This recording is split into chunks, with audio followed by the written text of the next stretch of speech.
how to log in American Express credit card. Hey everyone, welcome back. In this video, I will show you how to log in American Express credit card.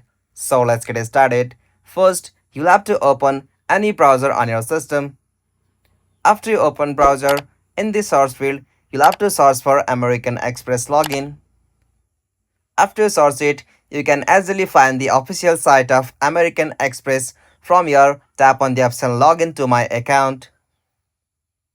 After you come on the official site of American Express, you'll have to just go to the option login section, and from this section you'll have to provide your user ID, your password, and on the section account type, you'll have to choose your account type like cards and banking, membership rewards, merchant account, or you can easily go to the option American Express at work. After you choose this, you'll have to just tap on the option login over here, and from here, if you forgot your user ID or password, you can directly tap on the option forgot user ID or password, and from this section you can manually provide your user ID or email, and you can easily recover or reset your credential.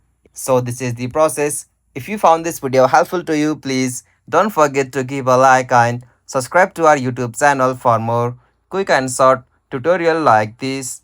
Thank you for watching this. Have a nice day.